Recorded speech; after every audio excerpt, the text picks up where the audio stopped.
Hello, kabayan! So, ako po si Jeff. Dito ako para i-guide kayo kung paano mag-open ng BDO Nomura account.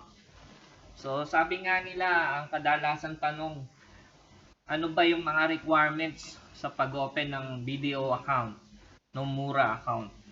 So, unang-una, dapat meron po kayong bank account sa BDO na naka-registered online. So, ibig sabihin, naka-online banking kayo. So, yun yung unang-unang requirements.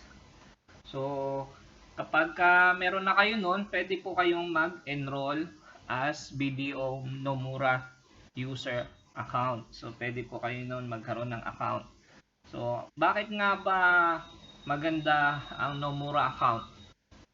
So, maganda ang Nomura account kasi wala po itong minimum balance na required. Diba sa iba may minimum minsan 5,000, ganyan, tapos 25,000, so meron din 100,000. So ang BDO Nomura account wala pong minimum, so pwede po siyang magbukas, pwede po kayong makapag-transact or makapag-trade.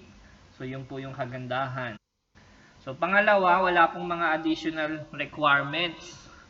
Wala na po itong yung mga on-cam interview. So yun po yung kagandahan.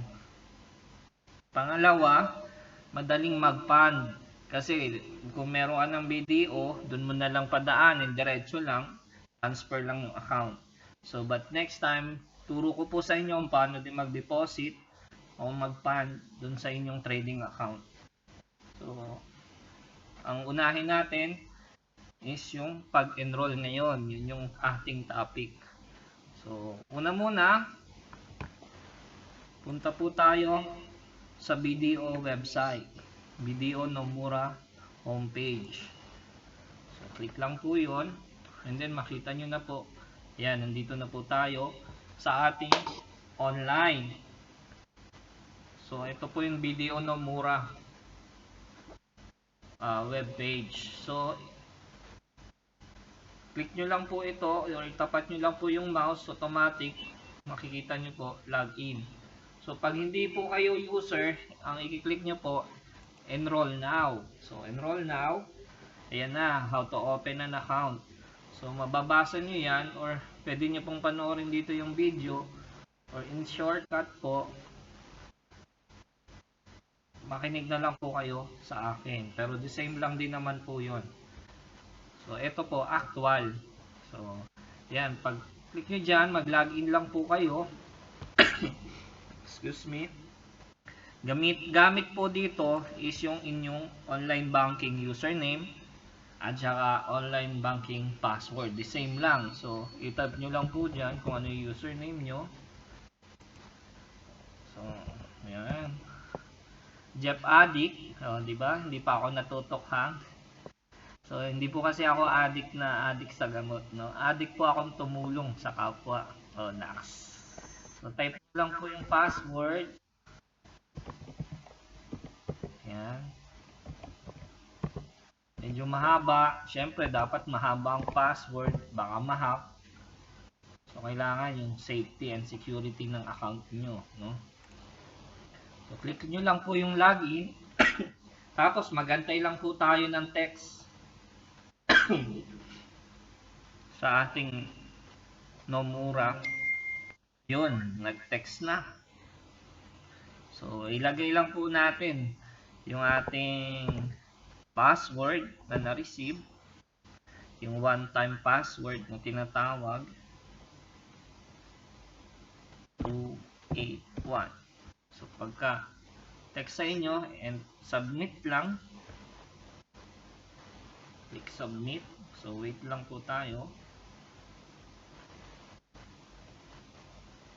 And then yan, lalabas na yung BDO Nomura. So, pag bagong account po kayo, bagong enroll, ang lalabas po dyan yung mga details na nag-a-agree kayo sa full terms and condition ng paggamit ng Nomura platform. So, click nyo lang po yung agree, tapos submit, Tapos susunod nun, may forms po doon. Fill upan nyo lang po yun, yung mga required details. Tapos, submit lang din po. And then, antay lang po kayo ng email ng BDO Nomura. So, makaka-receive po kayo ng email sa BDO Nomura. Gaya nito. Yan. So, yan po yun. Te-text kayo. O ano kayo dyan. I mean, i-email kayo. Ito po yung i-email sa inyo. So, pagka-email, antay po uli kayo para doon naman sa trading password nyo. I-email po kayo ng PSE.